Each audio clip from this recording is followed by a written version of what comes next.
नमस्कार बंधुरा आदिस मम क्रिएशने आपनादेर सबाइके आबारो स्वागत।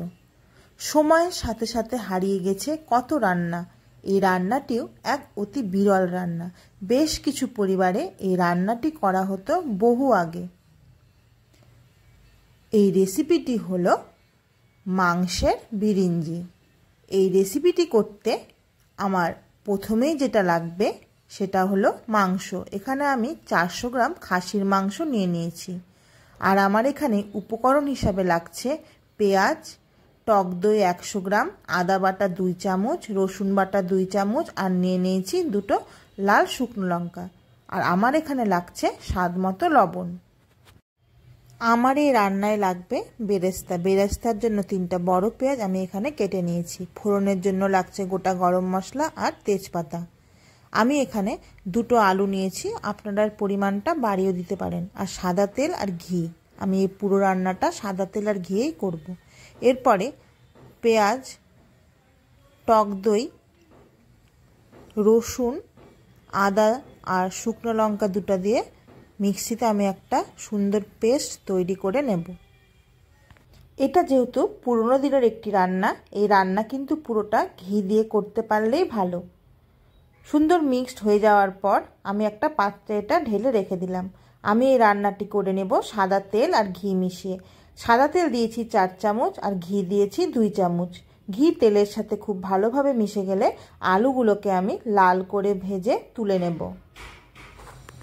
আলুগুলো তুলে নেওয়ার পর আমি আরও 2 চামচ সাদা তেল ব্যবহার করে মাংসের টুকরোগুলোকেও ভেজে নিচ্ছি।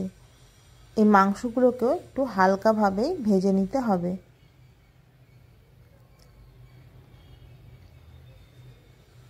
মাংসগুলো একটু নেড়ে চেড়ে ভেজে নেওয়ার পর আমি পেঁয়াজের বেরেস্তাগুলো ভেজে নিচ্ছি।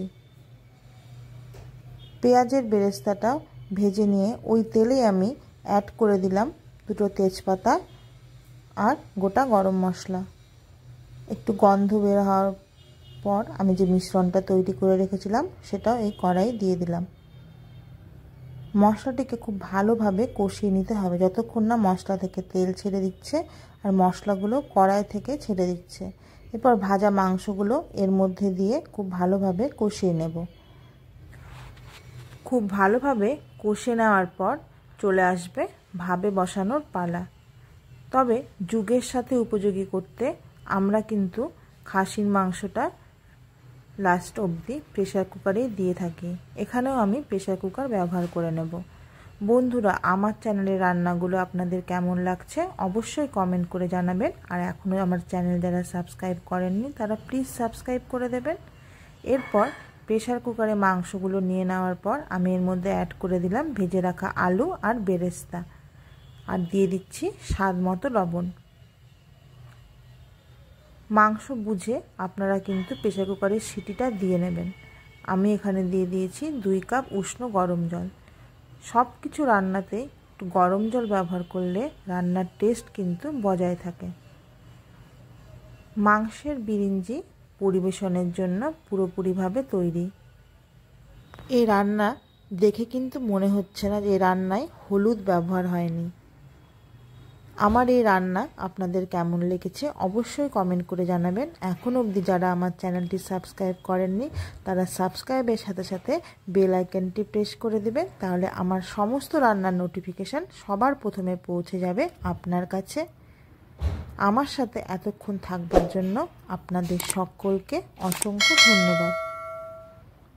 এরপর রান্নাটি পরিবেশন করুন সাদা ভাত বা পোলাওয়ের সাথে।